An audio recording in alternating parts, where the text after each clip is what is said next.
যে সারা পৃথিবীর সমস্ত মানুষের সমস্ত নফল ইবাদত আঙ্গুলের মাথার পানি, শুধু জিহাদ সমুদ্রের অবশিষ্ট পানি। সুবহানাল্লাহ বলেন। কি বলছি বলেন? নোয়াখালীর হানি আর পানি হয় না। আপনি কেমনে বুঝলেন আমি যে নোয়াখালী?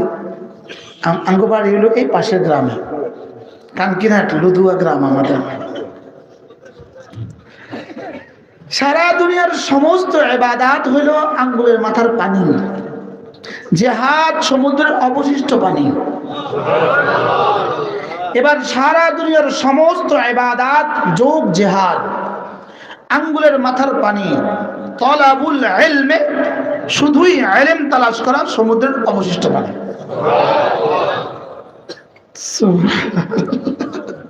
হাজব কি বুঝছেন? শুধু ইলম তালাশ করা সমুদ্রের অবশিষ্ট পানি। সুবহানাল্লাহ বল। আমি উদাহরণ দিয়ে বুঝাই আপনাকে।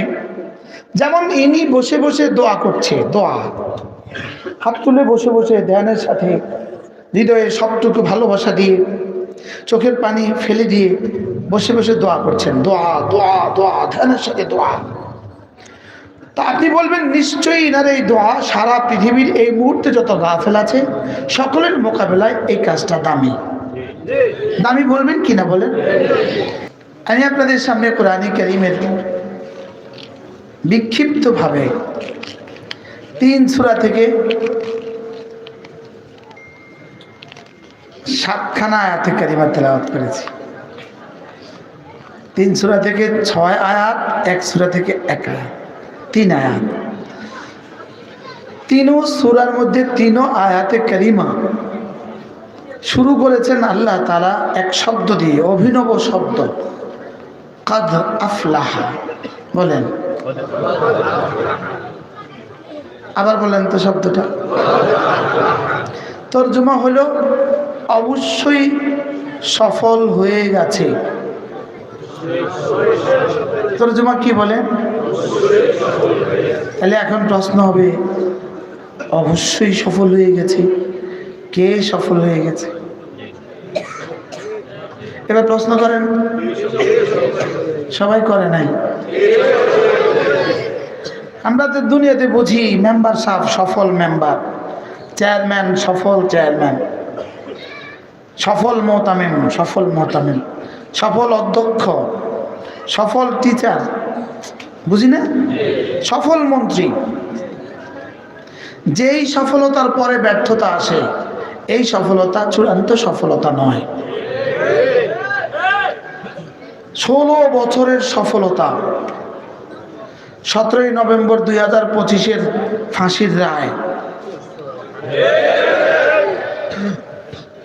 16 বছরের সফল মহিষী নারী, 17ই নভেম্বর 2025 ফাঁসির রায়। ওই সফলতা নয় যেই সফলতার পরে ব্যর্থতা আসে। ওই সফলতাই সফলতা যেই সফলতার পরে আর জীবনে কখনো জওয়ানি জীবনে কখনো লয় হবে না। যেই সফলতায় কাপড় জীবনে কখনো পুরাতন হবে না। যেই সফলতায় বয়স কখনো বুড়ো হবে না। যেই সফলতায় সুস্থতা জীবনে কখনো অসুস্থ হবে না। যেই সফলতা পরে আর জীবনে কখনো মৃত্যু আসবে না। এই সফলতাকে রব বলেন সফল হয়ে গেছে। বলেন তো কোন সফলতা? সফলতা যেই সফলতার পরে কি নাই? বলেন, যেই সফলতার পরে আর কোনো ব্যর্থতা নাই। ফামান যুহজিহা আনিন নার ওয়া উদখিলাল জান্নাহ ফাকাদ ফাজ। যেদিন জান্নাতে ঢুকে যাবে বান্দা সেদিন বুঝবে সে সফল হয়ে গেছে। এর আগ পর্যন্ত সফল বলার সুযোগ নাই। হ্যাঁ, আগে সফলতার কিছু চিহ্ন আছে। সুবহানাল্লাহ। আগে সফলতার কিছু কর্ম আছে। সফলতা কিন্তু কর্ম নয়, সফলতা হলো ফলাফল। সফলতা কর্ম না ফলাফল। সফলতা হলো ফলাফল। যেই কর্মে সফলতা হয়, যেই কর্মে সফলতা হয় লাভ করে, ওই কর্মটা ফলাফলের চেয়ে দাম বেশি। সুবহানাল্লাহ বলে। একটা হলো পুরস্কার, আরেকটা হলো কাজ। যেমন আমাদের একটা ছেলে এই মুহূর্তে সারা বছর এক টানা কোনোদিন গায়ের হাজির থাকে নাই। হুজুর আগামী বছর আর একটা পুরস্কার দিবেন, সেটা হলো 40 দিন যাদের তাকবীরুল্লাহ ছুটে নাই। এটা নতুন সংযোজন করবেন হুজুর ইনশাআল্লাহ। কেমন হবে? এটা কোথায় দিয়েছে? আপনাদের মাদ্রাসায় দিয়েছিল, কোন এক মাদ্রাসায় এই পুরস্কারটাও দিছিল। যাদের তাকবীরুল্লাহ ছুটবে না এদেরকেও আগামী বছর পুরস্কার দিবেন। তাহলে যে বাচ্চাটা সারা বছর একদিনও তার কোনোদিন ক্লাস মিস হয় নাই, তাকে আমরা পুরস্কার দিলাম সর্বোচ্চ 500 টাকার একটা বই। বলুন তো পুরস্কার কত, আর ওদিকে তার কর্মটার দাম কত? সুবহানাল্লাহ বলেন। বুঝে থাকলে বলুন তো দেখি, কর্মের দাম বেশি না পুরস্কারের দাম বেশি? যেমন একজনে আপনাকে বাড়ি বানিয়ে দিল, এক মিস্ত্রি রাজমিস্ত্রি 5 কোটি টাকা ব্যয় একটা দৃষ্টিনন্দন বাড়ি বানিয়ে দিল, আপনি ওকে পুরস্কার দিবেন তো কত দিবেন? 10 কোটি, 5 কোটি, হ্যাঁ 50,000। হাজী সাহেবের মতো হইলে 1 লাখ। কি তাহলে কর্মটা কত দামি আর পুরস্কারটা কত? আমাদের ছাত্ররা 30 পারার হাফেজ হয়েছে, আমরা পুরস্কার হিসেবে তার মাথাটা পাগড়ি উঠিয়ে দিয়েছি, 500 টাকার পাগড়ি। তাহলে কর্মের দাম কত, পুরস্কারের দাম কত? কর্মের দাম বেশি না পুরস্কারের দাম বেশি? না বুঝে বলেন। যেমন ধরেন লাসাজদাতুন ওয়াহিদাতুন খায়রুম মিনাদ দুনিয়া ওয়া মা ফিহা, একটা সেজদা দুনিয়ার মধ্যে যা আছে তার চেয়েও দামি। আচ্ছা পুরস্কার যদি দুনিয়ার মধ্যে যা আছে তার চেয়ে দামি হয়, তাহলে একটা সেজদার দাম কত? সুবহানাল্লাহ বলে। তাহলে পুরস্কার দামি বেশি হয় না কর্ম দামি বেশি হয়? হ্যাঁ আবার বলেন। তাইলে বোঝা গেছে রব আমাদেরকে ইবাদতের জন্য বানিয়েছেন। তাহলে বোঝা গেছে ইবাদত জান্নাতের চেয়ে দাম বেশি। আর ওই ইবাদত শিখতে হয় ইলম দিয়ে, তাহলে বোঝা গেছে ইলম ইবাদতের চেয়ে দাম বেশি। এবার আর সুবহানাল্লাহ বলেন। আগেটা কিন্তু বুঝছে, এটা কিন্তু আর বুঝে নাই। আল্লামা ইবনুল কাইয়িম আল জাওজিয়্যা আলাইহিস রাহমাত তিনি লিখেছেন, কোন মানুষ যদি একটা কিতাব আছে কিতাবুল মাআথির, 20 খণ্ডে কিতাব, এর মধ্যে আল ইলম এক বহাস আছে। এই বহাসের মধ্যে আল্লামা ইবনুল কাইয়িম আল জাওজিয়্যা এই কথা নকল করা হয়েছে। কি বলেছেন? একজন মানুষ যদি তার আঙ্গুলের মাথাটাকে সমুদ্রে রেখে দেয়, এবার তার আঙ্গুলের মাথা যে পরিমাণ পানি, এটা হলো একটা পানি, আর বাকিটা হলো কি? সমুদ্রের অবশিষ্ট পানি। এটা হাদিস আছে আলাদা, লেকিন তিনি এটা বলেন যে সারা পৃথিবীর সমস্ত মানুষের সমস্ত নফল ইবাদত আঙ্গুলের মাথার পানি, শুধু জিহাদ সমুদ্রের অবশিষ্ট পানি। সুবহানাল্লাহ বলেন। কি বলছি বলেন? নোয়াখালী হানি আর পানি হয় না। আপনি কেমনে বুঝলেন আমি যে নোয়াখালী? আঙ্গ বাড়ি হলো এই পাশের গ্রামে, কানকিরহাট লুধুয়া গ্রাম আমাদের। সারা দুনিয়ার সমস্ত ইবাদত হইল আঙ্গুলের মাথার পানি, জিহাদ সমুদ্রের অবশিষ্ট পানি। এবার সারা দুনিয়ার সমস্ত ইবাদত যোগ জিহাদ, আঙ্গুলের মাথার পানি, তলাবুল ইলমে শুধুই ইলম তালাশ করা সমুদ্রের অবশিষ্ট পানি।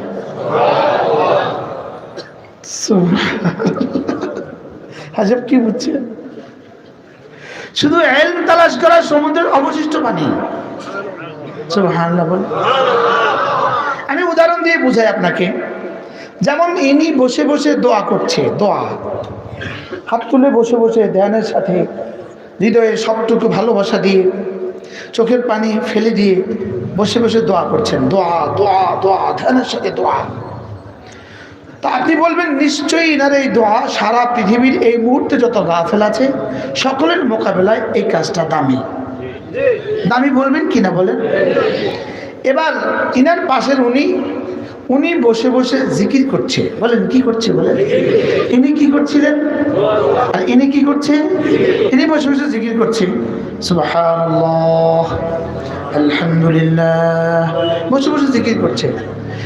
সারা পৃথিবীর 800 কোটি মানুষ যদি একসাথে বসে বসে দোয়া করে যেই পরিমাণ নেকি হবে, ইনি একজন বসে বসে জিকির করছে, ইনি এদের 800 কোটি মানুষের চেয়ে ইনি দামি। কল্পনা করেন কয়টা গেল? কি কি দোয়া? ইনি ভাবলেন আমি আরো দামিটা করব। এবার ইনি বসে বসে কোরআনে কারিমের তিলাওয়াত করছেন। এবার 800 কোটি মানুষ যদি জিকিরওয়ালা হয়, ইনি কোরআন তেলাওয়াতওয়ালা, ইনার দাম ইনাদের চেয়ে বেশি। কয়টা? কি কি? এই ওয়াজ আমি হাটহাজারী মাদ্রাসার মাঠে করছি গত বছর জুমার আগে। হাটহাজারী সালানা জলসা হাটহাজারী মাছের মাঠে বলছি। মূলত আমি হাটহাজারী মাছের মাঠে এজন্য বলছিলাম, হাটহাজারীর ওস্তাদদের থেকে যেন আমাকে আমার বুঝ ব্যবস্থা দুর্বল হলে ঠিক করে দেয়, এই আশায় বলছিলাম। এখানেও আমি ওলামায়ে উম্মতের সামনে এটা এই আশায় বলছি, আমি যেন আবেগে উসুলের খেলাফ না বলে ফেলি। বলেন দোয়াওয়ালা তার চেয়ে দাম কার? এবার তার চেয়ে দাম কার? কয়টা? ইনি ভাবলেন যে আমি আরো দামিটা করব। ইনি এবার নফল নামাজে দাঁড়িয়ে গেলেন। এবার নামাজের বাইরে তেলাওয়াত আর নামাজের ভিতরের তেলাওয়াত কোটি কোটি গুণে ব্যবধান। এক দোয়া, জিকির, নফল, কটা গেল? ইনি ভাবলেন আমি এদের 4 জন যা করে আমি তার চেয়ে দামিটা করব। ইনি বেশি কিছু করতে পারেন না, ইনি ফরজ নামাজ পড়ে, ওয়াজিব পড়ে, সুন্নতগুলো পড়ে, আর বেশি দোয়াও করার টাইম পায় না, বেশি জিকিরের টাইম পায় না, বেশি তেলাওয়াতের টাইম পায় না, বেশি নওয়াফিলের টাইম পায় না। ইনি ঘুরে ঘুরে মানুষের দুয়ারে দুয়ারে গিয়ে বলে, ভাই কুলু লা ইলাহা ইল্লাল্লাহ তুফলিহু। ইনি মানুষকে নামাজের দিকে দাওয়াত দেয়। ইনি মানুষকে নামাজের দিকে কি দেয় বলেন? এবার ইনি কোটি কোটি নফল ওয়ালার চেয়েও ইনার দাম বেশি। কয়টা পাইছি বলেন? 1 নাম্বার, 2 নাম্বার, 3 নাম্বার, 4 নাম্বার,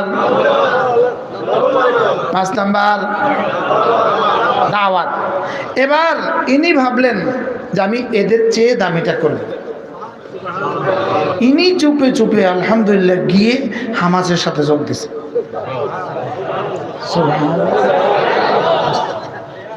এবার সারা পৃথিবী যদি দাওয়াত দেয় যে পরিমাণ নেকি হবে, ইনার এক সকালবেলার জিহাদ তার চেয়ে বেশি নেকি হবে।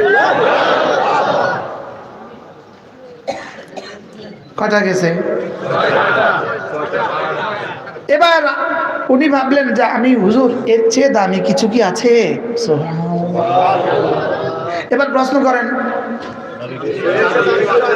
কিসের চেয়ে? জিহাদের চেয়ে দামি কিছু আছে? তো এবার প্রশ্ন, এবার ইনি করলেন কি? ইনি এবার মাদ্রাসায় ভর্তি হয়ে পড়া শুরু করলেন। এই লোকটার দাম যদি 800 কোটি মানুষ মুজাহিদ হয় যে পরিমাণ হবে, এই লোকটার দাম তার চেয়ে বেশি। এবার ইনি কোনো মাদ্রাসায় মুদারিসি করে পড়াতে শুরু করলেন, সুবহানাল্লাহ বলেন। এবার এই মুদারিসের দাম 800 কোটি মুজাহিদের চেয়ে বেশি। এবার কিন্তু সুবহানাল্লাহ জোরে কন্ন, আগেরবার যেভাবে জোরে সুবহানাল্লাহ বুঝে আসে না, এই জন্য বলেন নাই। এবার দলিলের নকলি শুনেন, নকল শুনেন। فضل الله المجاهدين على القاعدين درجة। রব্বুল আলামিন বলেন আমি মুজাহিদের দাম বাড়িয়ে দিয়েছি, দোয়াওয়ালা, জিকিরওয়ালা, তিলাওয়াতওয়ালা, নফলওয়ালা, তাবলীগওয়ালা। সুবহানাল্লাহ। আমি মুজাহিদের দাম বাড়িয়ে দিয়েছি সমস্ত কায়েদিনের উপরে। বাকি সব দুনিয়ার যা আছে সব কায়েদিন, সব ঘরে বসে আছে, সব কি বলেছে, সব কি কায়েদিন, মানে যারা ঘরে বসে আছে, তাহলে দোয়া করনেওয়ালা কায়েদিন, জিকিরওয়ালা কায়েদিন, বলেন কি কায়েদিন। এবার তিলাওয়াতওয়ালা, এবার নফলওয়ালা, এবার তাহাজ্জুদওয়ালা, এবার ইশরাকওয়ালা, এবার চাশতওয়ালা, এবার তাবলীগওয়ালা, বলেন কায়েদিন, বলেন কি সব হলো কায়েদিন। এবার আল্লাহ তাআলা বলেন ফাদ্দালাল্লাহুল মুজাহিদিনা আলাল কায়েদিনা দারাজা। আমি রব্বুল আলামিন মুজাহিদিনদের মর্তবাকে বৃদ্ধি করে দিয়েছি, যারা জিহাদ করে না তাদের উপরে দারাজাতান। সুবহানাল্লাহ। দারাজাতান হলো এক বচন, দারাজাতান মানে স্তর, মর্যাদা। বলেন দারাজাতান মানে কি? এখানে এটা হলো এক বচন, এক বচন ওয়াহিদ। এর বহু বচন আছে দারাজাত। বলেন বহু বচন কি? এবার রব্বুল আলামিন বলেন ইয়ারফাইল্লাহুল লাযীনা আমানু মিনকুম ওয়াল্লাযীনা উতুল ইলমা দারাজাত। এবার রব্বুল আলামিন বলেন যাদেরকে সিনা আমি ইলম দিয়েছি, উলুম নবুয়ত দিয়েছি, তাদের দাম আমি অন্যদের তুলনায় বাড়িয়ে দিয়েছি দারাজাত। এবার বলুন তো, এবার উলুল ইলমের মোকাবেলায় গায়রে উলুল ইলম খাও মুজাহিদ কেউ না হো। সুবহানাল্লাহ। চাই সেটা মুজাহিদ যদি হয়, চাই সেটা তাবলীগওয়ালা হয়, চাই সেটা নফলওয়ালা হয়, চাই সেটা জিকিরওয়ালা হয়, চাই সেটা তেলাওয়াতওয়ালা হয়, চাই সেটা দোয়াওয়ালা হয়। সুবহানাল্লাহ। চাই সেটা বক্তা হয়, বক্তার তো দামে নাই। আমরা মনে করছি কি বক্তার অনেক দাম। বক্তা হলো হকার, ইনি হলেন গোডাউনের মালিক। সুবহানাল্লাহ বলে।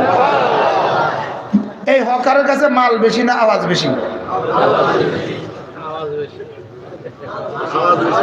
মাল বেশি না আওয়াজ বেশি? এবার গোডাউনের মালিকের কাছে মাল বেশি না আওয়াজ বেশি? বক্তারা আওয়াজ বেশি লাগায়, কি লেগে কন? মাল কম। কি কম? মাল কম। মাল বেশি হলে আওয়াজ কম হয়। মনে হয় বুঝেন না। মাল বেশি হলে কি হয় বলেন? আর আওয়াজ বেশি হলে? আওয়াজ বেশি দিলেই বুঝবেন এটার মাল কম।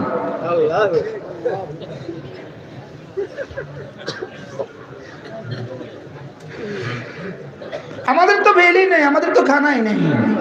মূল দামি হলে না এই উস্তাদরা। সুবহানাল্লাহ বলে। মূল দামি কে? এই উস্তাদরা হলো মূল দাম।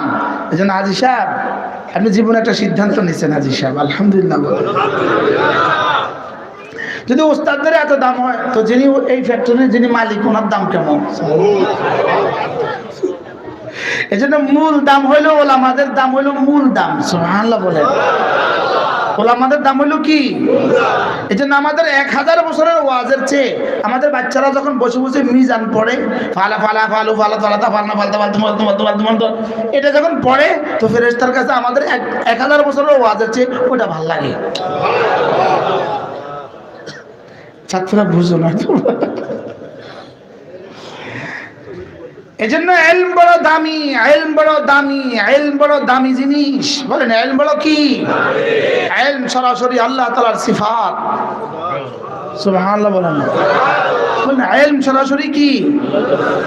আল্লাহ তাআলা কি? আলিম। আল্লাহ তাআলা আলিম, আল্লাহ তাআলা আল্লাম। বলেন আলিমুন, আলিমুন, আল্লামুন। এবার মূল অক্ষর কি? ইলমুন। মূল অক্ষর কি? ইলমুন। সুবহানাল্লাহ। তাহলে বুঝা গেছে মান লাহু ইলমুন ফাহুয়া আলিমুন। কুল্লু মুশতাকিন ইয়াদুল্লু আলা মাখাদ ইশতিকাকি ওয়া ইয়াকুনু মাখাদুল ইশতিকাকি ইল্লাতান লাহু। তাইলে বোঝা গেছে ইলম মানে আলেম মানে ইলম ওয়ালা, তাইলে বোঝা গেছে ইলম আল্লাহর সিফাত। সুবহানাল্লাহ। ইলম কার সিফাত বলেন? ইলম আল্লাহ তাআলার সিফাত। এজন্য ইলম হলো নূর, ইলম হলো লাইট, লাইট ইলম হলো লাইট। ইলম হলো কি বলেন? এই পৃথিবীতে একটা বস্তু বলো যেই বস্তু সিধা যায়, সোজা যায়, এদিক সেদিক যায় না। সুবহানাল্লাহ বলে না। পৃথিবীতে একদম সিধা যায়, যেখানে বাধা পায় সেখানে থেমে যায়, এটা একটা বস্তু, সেটার নাম হলো লাইট, সেটা হলো নূর, সেটা হলো কি বলেন? আচ্ছা লাইট যদি আগুন, গাড়ির লাইট যদি আঁকা বাঁকা যাইতো, আচ্ছা বলেন তো রাত্রে গাড়িটা চালাইতে গাড়ি কেমনে যাইতো? সুবহানাল্লাহ বলেন। কি এই লাইট কি এই গাড়ি কি বাড়ি যেত না ঘরে যেত? লাইটে এদিকে দেখাইতো, এসব কি অবস্থা হইতো? হ্যাঁ আল্লাহ,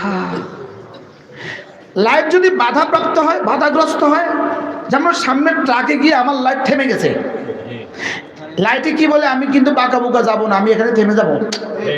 যদি এই সময়ও সে বাঁকা যাইতো, এই গাড়ির পেছনের গাড়ির অ্যাক্সিডেন্টের সম্ভাবনা ছিল। কি ভাই, তাহলে লাইটের গতি কি বলেন? সোজা। লাইটের গতি কি? এই জন্য আলে ইলম নূর, ইলম হলো লাইট, এটার গতি সোজা, এটা তোমাকে সোজা জান্নাতে পৌঁছায় দিবে। এই জন্য ইলম ছাড়া মানুষটা কেমন, ইলম ছাড়া মানুষটা কেমন, ইলম ছাড়া মানুষটা কেমন? ঠিক অ্যাজ লাইক এ গরু, গরুটা যেমন আসতে পারি যখন লাগছে তখন কয় না, যখন লাগে না তখন। ইলম ছাড়া মানুষটা কেমন বলেন? আপনি বলবেন যে আপনি আমাদের সবগুলো মানুষকে গরু বলছেন, না আপনাকে গরু বলি নাই, আমরা কোনো না কোনো ভাবে ইলমের ছোঁয়ায় বড় হয়েছে। সুবহানাল্লাহ। আমাদের কাছে আল্লাহ তাআলা ওয়াহিদ, আল্লাহ ওয়াহিদ, এই ইলম আমাদের কাছে আছে। আল্লাহ তাআলা এক, এই ইলম আমাদের কাছে কি বলেন? আল্লাহ তাআলা এক, এই ইলম আমাদের কাছে আছে না নাই বলেন? আল্লাহ তাআলা এক, এটা পৃথিবীর সবচেয়ে বড় ইলম। কুল হুয়াল্লাহু আহাদ বলেন, এটা দুনিয়াতে সবচেয়ে বড় ইলম। এটা দুনিয়াতে কি সকলে এই কথাটা জানি কিনা বলেন? বলো আল্লাহ তাআলা একজন। এর সাথে আরেকটা আমাকে শিখতে হবে, আমাদের রাসূল সর্বশেষ নবী, সর্বশ্রেষ্ঠ নবী বলেন, সর্বশেষ নবী, সর্বশ্রেষ্ঠ নবী। আপনি বলবেন সর্বশ্রেষ্ঠ হলে সর্বশেষ হয় কেন? সর্বশেষ হলে সর্বশ্রেষ্ঠ হয় কেন? যিনি সর্বশেষ হন তিনি সর্বশ্রেষ্ঠ হওয়া লাজেম, আর যিনি সর্বশ্রেষ্ঠ হন তিনি সর্বশেষ হওয়া লাজেম। সুবহানাল্লাহ বলেন। আমাদের নবী সর্বশেষ নবী, এক আওয়াজ, সর্বশেষ নবী, সর্বশ্রেষ্ঠ নবী। আমাদের নবী সর্বশেষ নবী, আমাদের নবী সর্বশ্রেষ্ঠ নবী। তাহলে সর্বশ্রেষ্ঠ আবার কি বলো? যিনি সর্বশ্রেষ্ঠ হন তিনি সর্বশেষ হন। সুবহানাল্লাহ। এবার আমাদের ইসলাম বলো, আমাদের ইসলাম একমাত্র ধর্ম, আমাদের ইসলাম একমাত্র ধর্ম, সর্বশ্রেষ্ঠ ধর্ম, একমাত্র ধর্ম। এখানে শুধু সর্বশ্রেষ্ঠ ধর্ম বললে হবে না, শুধু শ্রেষ্ঠ ধর্ম বললে হবে না, বলতে হবে একমাত্র ধর্ম। আজকের পৃথিবীতে ইসলাম কি? একমাত্র ধর্ম। অনেক নওজোয়ান দেখতেছি মাশাআল্লাহ, তোমাদের জন্য বলছি, আমাদের ইসলাম কি? আবার বলো আমাদের ইসলাম কি? একমাত্র ধর্ম। আমাদের ইসলাম কি? একমাত্র ধর্ম। বলুন একমাত্র ধর্ম, শ্রেষ্ঠ ধর্ম, সর্বশ্রেষ্ঠের মধ্যে পার্থক্য কি? সর্বশ্রেষ্ঠ মানে আরো শ্রেষ্ঠ আছে। হ্যাঁ, সর্বশ্রেষ্ঠ মানে আরো গুড বেটার রয়ে গেছে। আমাদেরটা বেস্ট ধর্ম, ওদেরটা গুড আর বেটার না। আমাদেরটা গুড আর বেটার নয়, পৃথিবীর কোনোটা গুড নাই, পৃথিবীর কোনোটা বেটার নাই, পৃথিবীর কোনোটা শ্রেষ্ঠ নাই। আমাদেরটা সর্বশ্রেষ্ঠ নয়, আমাদেরটাই ধর্ম। বুঝে বলেন, আমাদের ধর্ম ছাড়া, ইসলাম ছাড়া বলেন অন্য কোনো ধর্ম ধর্ম নয়। ইসলাম ছাড়া অন্য কোনো ধর্ম কি নয় বলেন? ধর্ম নয়। ইসলাম ছাড়া অন্য কোনো ধর্ম